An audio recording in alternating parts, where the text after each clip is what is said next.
हाय नमस्कार। आजची आपली रेसिपी आहे उपवासाचे पकोडे। चला तर बनवायला सुरुवात करूया। त्या अगोदर माझ्या चॅनलवर नवीन असाल तर व्हिडिओला लाईक करा, शेअर करा आणि चॅनलला सबस्क्राईब करा। इथे मी 125 ग्राम साबुदाणा घेतला आहे आणि 125 ग्राम भगर घेतलेला आहे। साबुदाणा थोडा पहिले भाजून घेतलेला होता आणि ते मिक्सरला मी लावून घेतलेलं आहे। हे दोनही भगर आणि साबुदाणा यामध्ये घ्यायचा आहे।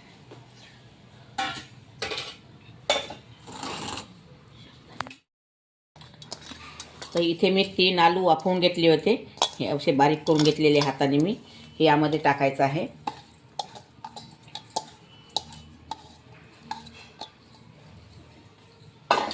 आणि हे शेंगदाणे घेतलेले आहे मी 50 ग्राम, जास्त नाही घेतलेले आहे मी, कारण माझ्याकडे जास्त शेंगदाणे आवडत नाही म्हणून मी कमी घेतलेले आहे। हे यामध्येच टाकायचे आहे। इथे मी 1 इंच अद्रकचा तुकडा आणि 5 ते 6 हिरव्या मिरच्या घेतल्या आहे, हा मिक्सरला लावून घेतलेला आहे। हे पण यामध्येच टाकायचं आहे।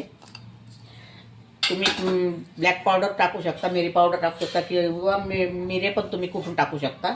आणि स्वादानुसार मीठ आहे।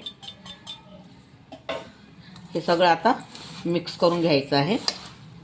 पहिले यामध्ये मिक्स करायचं, लागल्यास पाणी टाकायचं, पहिले पाणी नाही टाकून घ्यायचं। आणि आता एवढी चिली पेस्ट टाकत आहे मी, कारण छोटे मुलं वगैरे खात असते ना, त्याने मी कमी टाकत आहे। आता याला मी पाण्याने भिजवून घेणार आहे।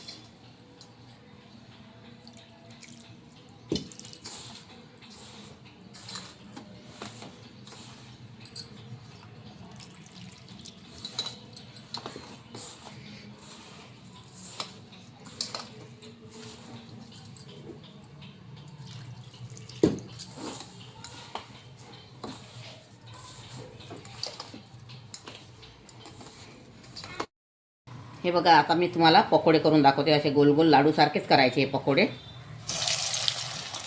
असे गोल गोल छान क्रिस्पी होईपर्यंत तळून घ्यायचे आपल्याला।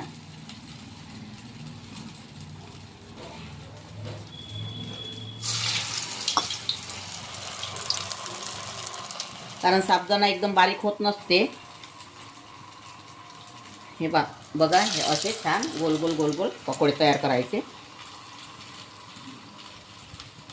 आणि उपवासाला असे पकोडे केले तर पोटभरीचा नाश्ता होते हा छान। म्हणून तुम्ही एक वेळा हे पकोडे करून बघा, खाऊन बघा, टेस्ट करून बघा, खूप छान लागते खायला।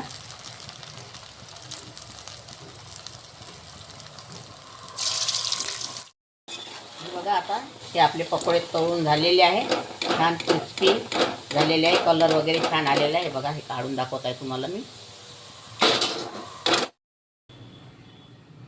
उपवासाचे पकोडे तयार झालेले आहे। अगर तुम्हाला माझी रेसिपी आवडली असेल तर व्हिडिओला लाईक करा, शेअर करा आणि चॅनलला सबस्क्राईब करा।